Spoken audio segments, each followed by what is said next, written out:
estou hoje em Orlando, no estado norte-americano da Flórida, passando para trazer mais uma palavra ao seu coração. A segunda epístola de Paulo a Timóteo, capítulo 4, dos versos 16 a 18, nós lemos: por isso não desanimamos. Fazer uma pausa antes de continuar a leitura e dizer uma afirmação ousada, forte. Por isso não desanimamos. Pelo contrário, mesmo que o nosso ser exterior se desgaste, o nosso ser interior se renova dia a dia. Porque a nossa leve e momentânea tribulação produz para nós um eterno peso de glória acima de toda comparação, na medida em que não olhamos para as coisas que se veem, mas para as que não se veem.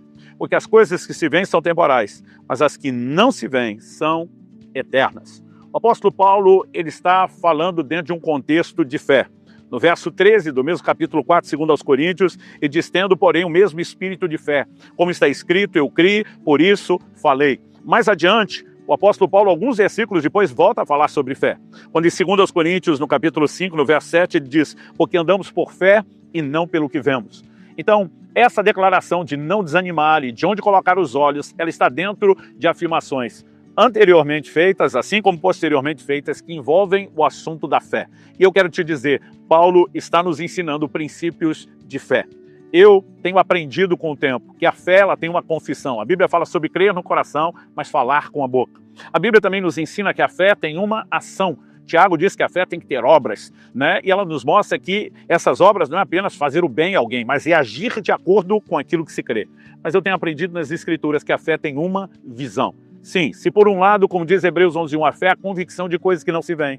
Se, como diz 2 aos Coríntios 5:7, que eu acabei de mencionar, visto que andamos por fé e não pelo que vemos, né? Se fé é convicção daquilo que não se vê, por outro lado, a Bíblia mostra que a fé, ela não enxerga as coisas com o olho natural, mas ela tem a sua própria visão.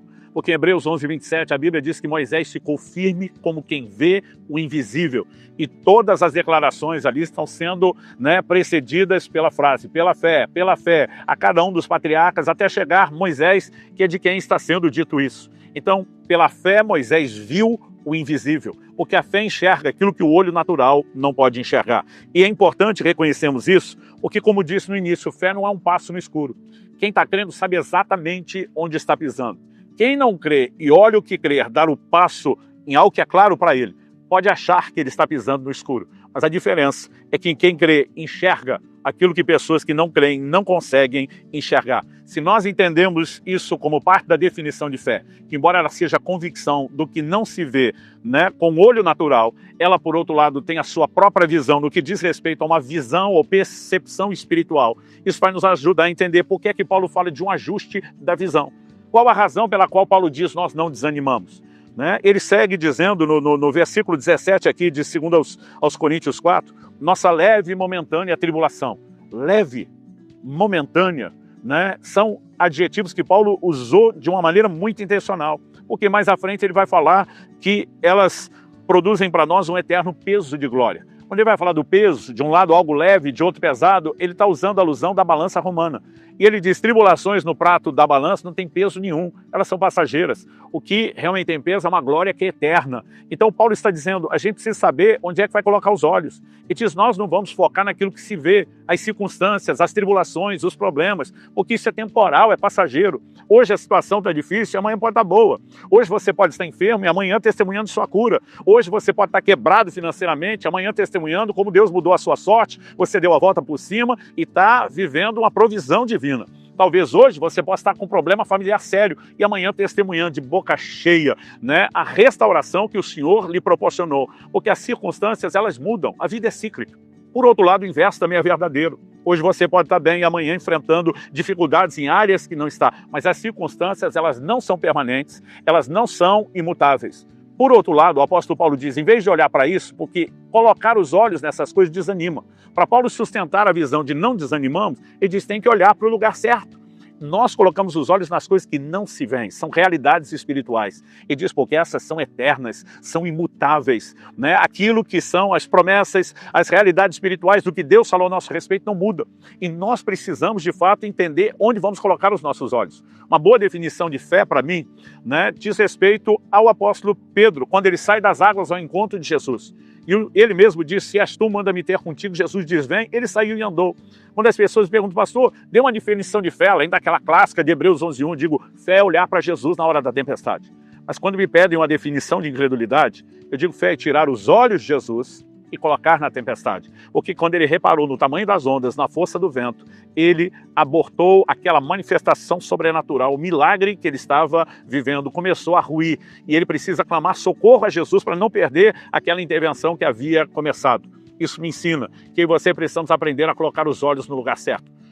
Moisés envia 12 espias para a terra prometida, 10 deles voltam com um relato pessimista, porque eles dizem a terra é boa, ela é tudo que Deus prometeu, mas tem gigante, os gigantes habitam cidades fortificadas, elas estão nos altos dos montes, eles focaram só no problema.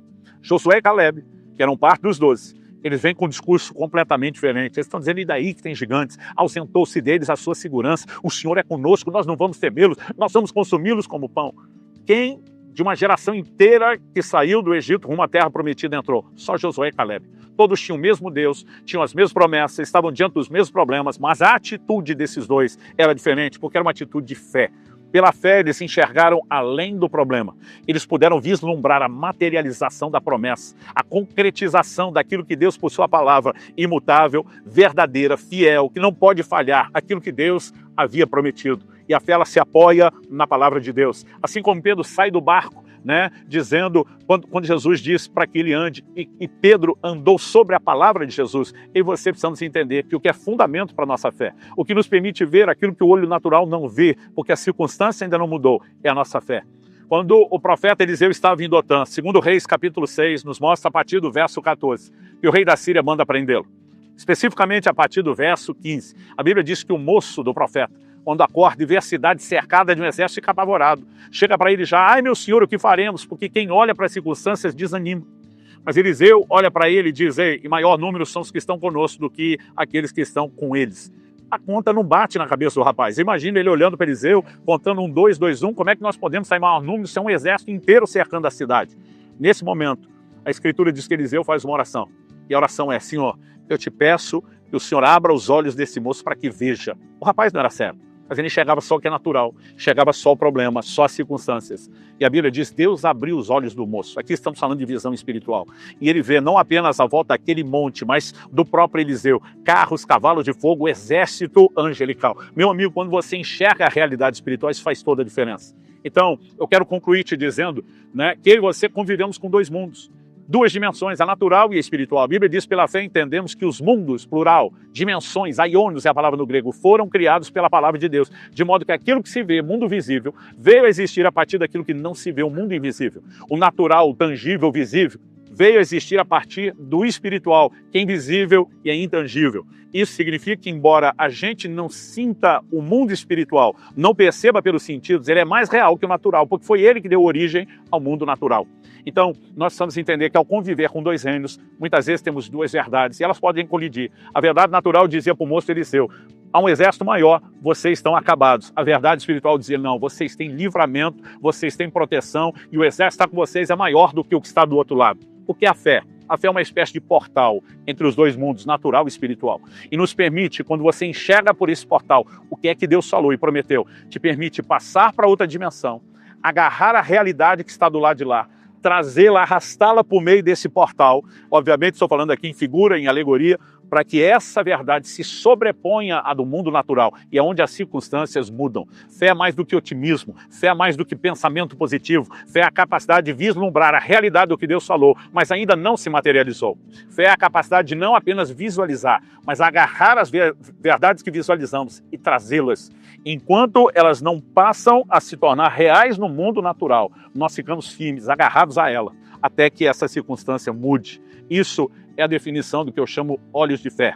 A capacidade de focar no que Deus tem falado e prometido, mesmo que ainda não aconteceu, tendo isso como mais certo, verdadeiro e real do que apenas as circunstâncias. Se as circunstâncias, se aquilo que é testemunho humano está em contradição com a palavra de Deus, eu prefiro a verdade de Deus, porque ainda que os outros não a vejam, eu posso, pela fé, trazê-la para que se materialize. E aí sim, quando a intervenção de Deus foi vivida, todos verão. E eu e você precisamos colocar os olhos em Deus, na sua palavra, nas suas promessas e não nas circunstâncias. Haja de forma correta e assim como Josué e Caleb, você vai usufruir a herança. Mas se não, como diz Hebreus 3,19, falando dos demais daquela geração, vemos que não puderam entrar pela incredulidade. A incredulidade nos sabota, nos priva de viver aquilo que Deus prometeu. Certamente essa não é a vontade divina, senão ele não teria feito uma promessa. Creia de todo o seu coração e acione o modo olhos de fé.